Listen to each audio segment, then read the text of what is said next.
Good evening to our viewers watching on television and those joining us online across our social media platforms. I am Melanie Morris with the Monday, June 1 edition of the Guyana TV9 News. In the headlines tonight, development cannot be postponed. President Ali launches major economic upgrades in Upper MAZARUNI. Search continues for pregnant woman and partner after tragic swim at Unity Beach. GPHC surges into Caribbean's top 5 after rapid 3-year turnaround. Father of 2 dies in quarantine, late night crash. And multi-million-dollar LCDS funds drive dramatic transformation in Region 7. Now for the news in depth. President Dr. Mohamed Irfan Ali has announced an aggressive development blitz for Camarang and Upper Mazaruni, headlined by a new all-in-one government service hub and a $300 million poultry project to slash local food prices. Defying adverse weather during a direct community outreach on Sunday, the head of state declared that citizen development cannot be postponed, pledging to eliminate costly travel to Georgetown for essential state within 4 weeks. More in this report. Guyana's head of state said that despite the adverse weather conditions, his administration remains committed to engaging residents on the ground, emphasizing that people are at the center of everything they do. And I said no, because we cannot postpone development for the people, not this government. We cannot postpone our commitment to the people, not this government. We will not do it. We are here to serve you. We are here to serve you. And we are here, as our pastor will tell you, by the divine authority. Addressing residents, President Ali said the government's approach has always been rooted in direct engagement with communities, particularly during periods of global uncertainty. He noted that Guyana, like every other nation, has felt the effects of international challenges, including the COVID-19 pandemic, rising food and fuel costs, and disruptions to global supply chains. The president stressed that navigating these challenges requires a collective effort involving government, the private sector, and citizens working together. Among the key announcements to the residents was the establishment of a government service center in Camarang within the next 4 weeks. The facility will provide access to essential services, including digital ID registration, banking assistance, passport and immigration services, general registrar office transactions, and Guyana Revenue Authority services. According to the president, the center will significantly reduce travel costs for residents who currently journey to Bartica or Georgetown to access these services. A service center that can reduce the costs for residents doing business in key government institutions. You have to go to Bartica or you have to go to Georgetown. And we have decided that within the next 4 weeks, we are going to establish one of the government service centers here in Camarang. President Ali also unveiled a major food security initiative aimed at lowering the cost of essential items in the Upper Mazaruni. Within 3 months, the Ministry of Agriculture will establish a poultry tunnel house capable of producing 20,000 chickens every 2 months, with the products to be sold at cost within the region. The project will be supported by solar-powered cold storage facilities and is expected to represent an investment of nearly $300 million aimed at reducing the prices of chicken and eggs while strengthening local food production. Addressing concerns over the high cost of living, President Ali announced plans to establish fuel and cooking gas storage facilities in Camarang before the end of the year. The president further confirmed that the new secondary school for the community has already been catered for in this year's budget and will soon go to tender board. Guyana's top public hospital just completed a staggering $8 to $5 billion transformation, vaulting from a broke infrastructure in 2021 where it couldn't even run a basic X-ray straight into the Caribbean's elite top 5 healthcare facilities. More in this report. Speaking on the latest edition of the Starting Point podcast, Rambaran described the change as a reflection of unprecedented investment in healthcare, modern equipment, and specialized training. The CEO recalled that when he returned to GPHC in 2021, the country's national referral hospital was operating without a functional X-ray machine. He contrasted that reality with the current state of the institution, where a new medical imaging center is under construction and will house the public sector's first MRI machine, a second CT scanner, an additional cardiac catheterization laboratory, new mammography units, and advanced equipment for the treatment of kidney stones. And also investing in a lot of state-of-the-art equipment. There's equipment that we have at Georgetown Hospital that are not even in the Caribbean. So a lot of those have been on infrastructural improvement.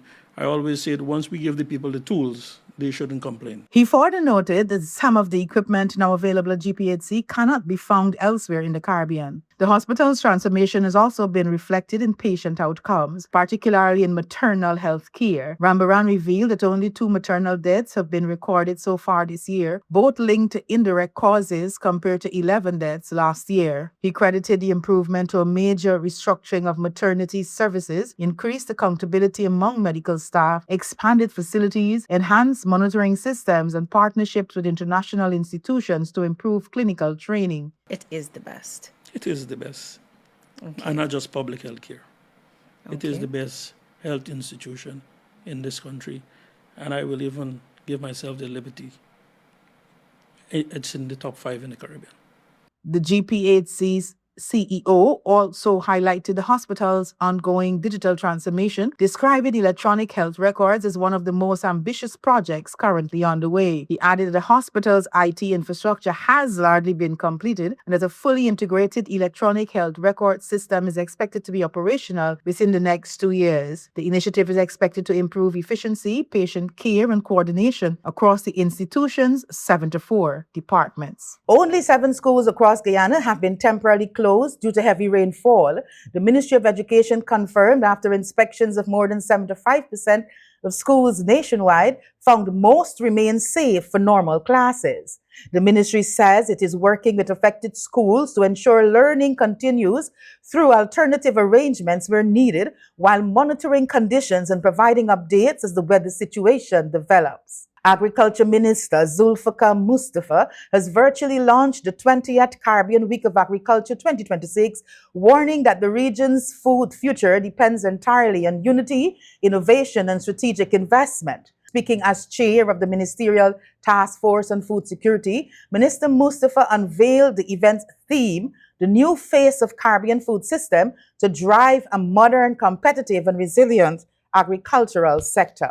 The minister said the event's theme, the new face of Caribbean food systems, reflects the urgent need to build a modern, competitive, and resilient agricultural sector capable of strengthening regional food security. The focus on food security, agribusiness, climate-smart technologies, and export expansion speaks directly to the realities confronting our region today. These 4 pillars must guide our policies, investments, and partnership as we work to transform Caribbean agriculture into a modern, competitive, and sustainable sector.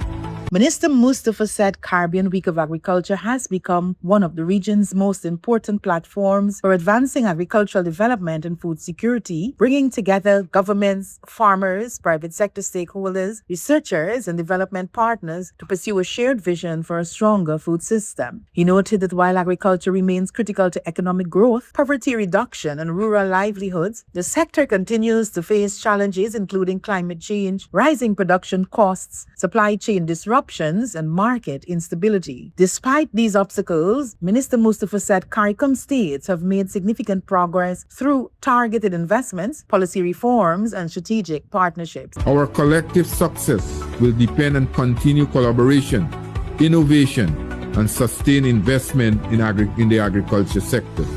Highlighting developments across the region, Mustafa pointed to climate-smart agriculture projects in the Bahamas, support for small farmers in Belize, infrastructure investments in Jamaica, and agricultural modernization efforts in Suriname. He added that member states continue to implement initiatives aimed at boosting production, improving resilience, and expanding export opportunities. Turning to Guyana, the minister stated that government remains committed to agriculture as a key pillar of economic diversification and regional food security. He revealed that more than than $113 billion was allocated to the sector this year to support expanded drainage and irrigation systems, increased production, and value-added opportunities across multiple subsectors. Jamaica will host the 20th Caribbean Week of Agriculture from September 27 to October 2nd, 2026. As CARICOM advances towards its 2030 food security targets, Minister Mustafa said the region is focusing on priority areas including livestock, cereals, fruits and vegetables, dairy, and niche products such as honey and spices. He said efforts will continue to remove barriers for intra-regional trade, improve transportation and logistics, harmonize standards, and create greater opportunities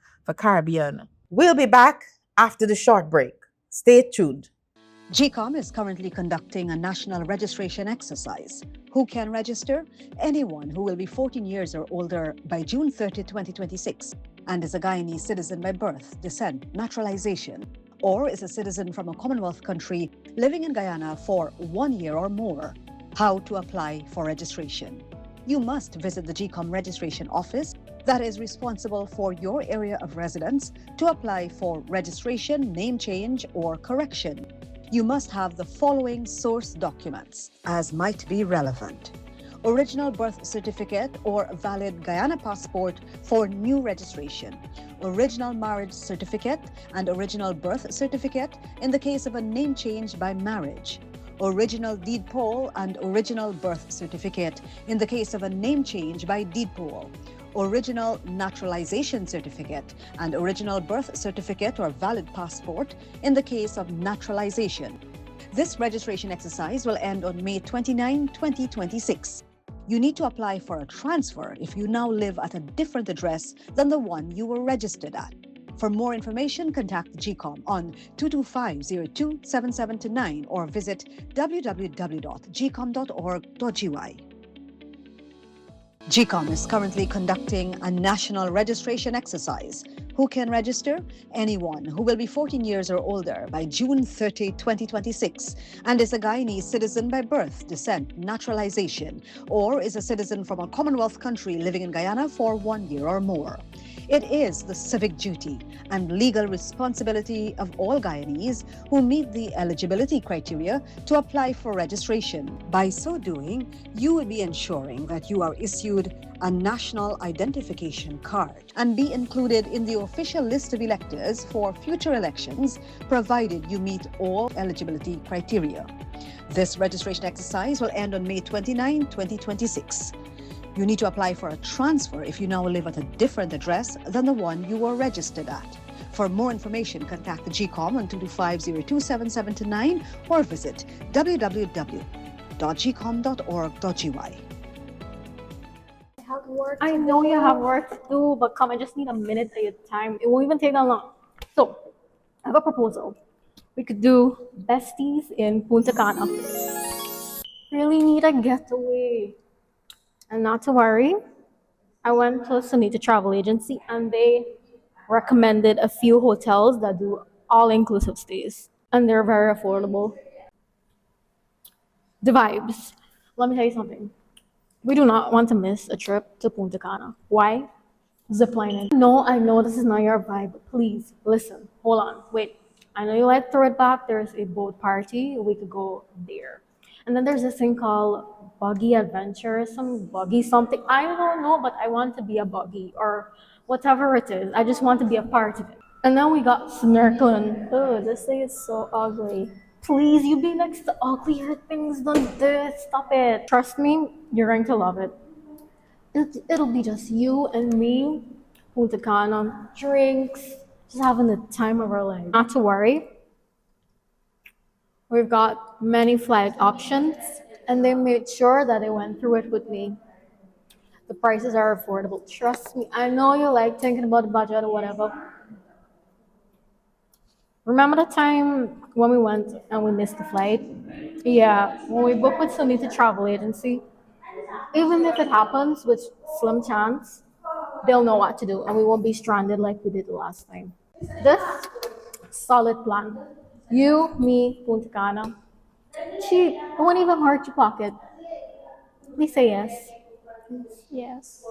Welcome back. You're watching Guyana TV9 News Bulletin. A massive injection of development capital, including over $80 million in low-carbon funds, has wiped out 95% of long-standing community grievances in Karau village. President Dr. Mohamed Irfan Ali announced a dramatic shift during a Region 7 outreach, shifting the local agenda from basic survival to high-level projects like a new 200-student secondary school and a village-owned heavy equipment fleet. President highlighted that years of sustained funding from presidential grants to the low-carbon development strategy have moved the village into a new phase where residents are now focused on projects like energy expansion, road upgrades, and improved public services, marking what he described as a transition towards long-term prosperity and community-led development. Which is to get ideas from the ground, because we want people to be involved in their own decision-making for the development of the community and building out that long-term prosperity plan at the community level all across our country. In Karau, over the last couple of years, we've invested hundreds of millions of dollars, whether it's the presidential grant, the investment fund, the LCDS fund. The LCDS alone is more than $80 million. President Ali outlined major investments already made in Karau, including hundreds of millions of dollars in development spending and more than $80 million under the Low Carbon Development Strategy LCDS fund alone. He said these investments are intended to build a foundation for sustainable growth while addressing immediate infrastructure needs across the village. The complaints have reduced by 95%. It's now all futuristic projects. It's now what they're now requesting are projects to build off of what we've already established in building out prosperity in the village here, like we're doing across all the hinterland and river areas. So we're here for the next 2 days in Region 7, all across all the villages.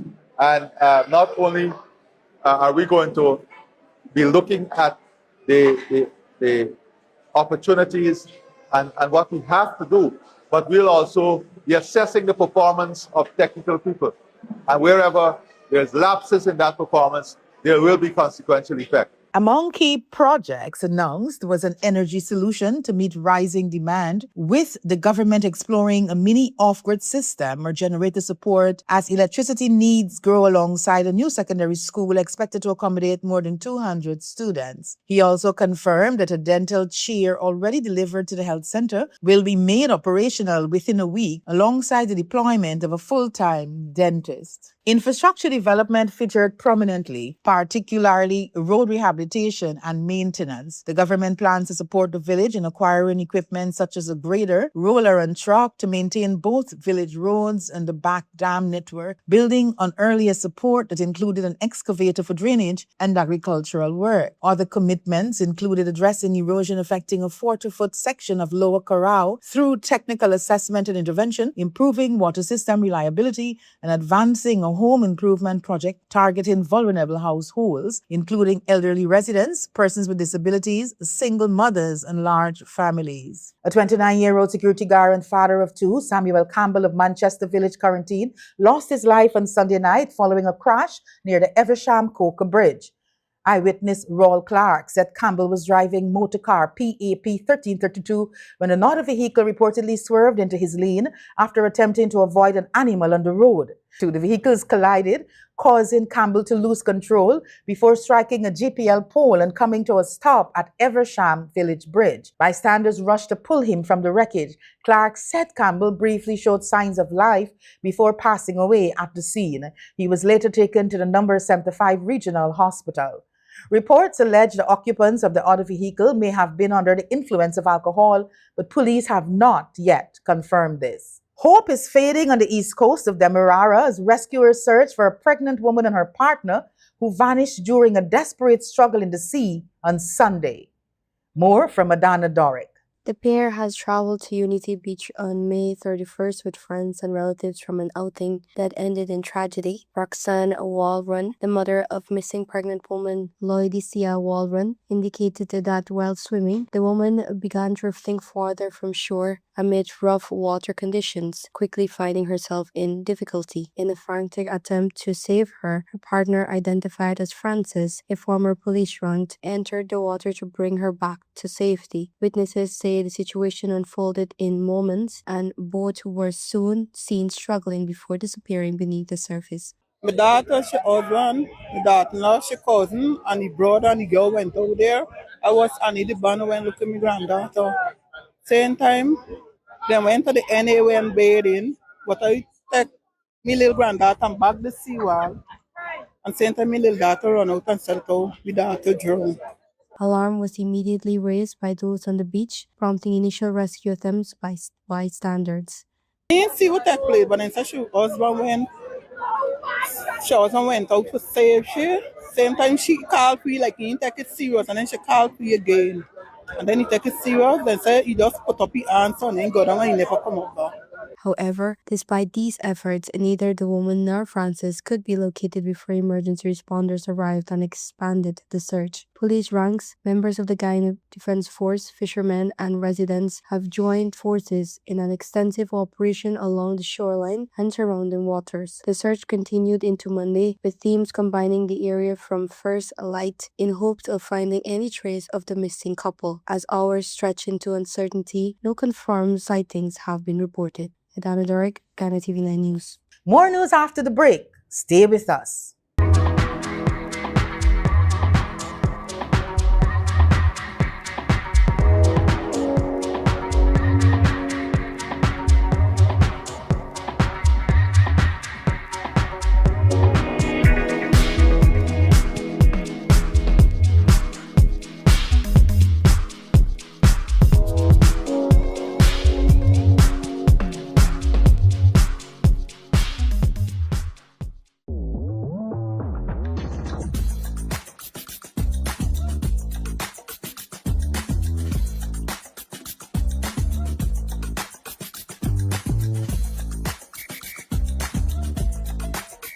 Want to place your death announcements and in memoriam messages on Channel 9?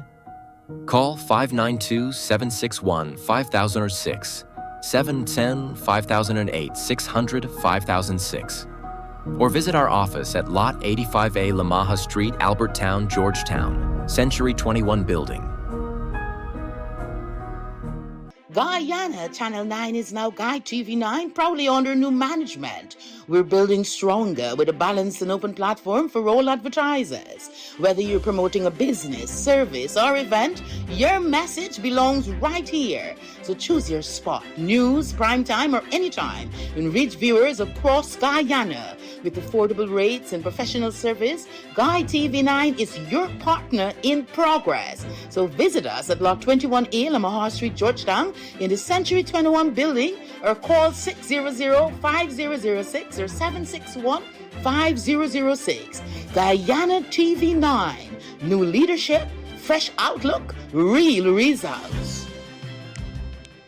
Welcome back. You're watching Guyana TV9 News Bulletin. Now for some more news. Commuters overcharged by minibus operators can now report violations at any local police station instead of traveling to Georgetown, authorities have warned.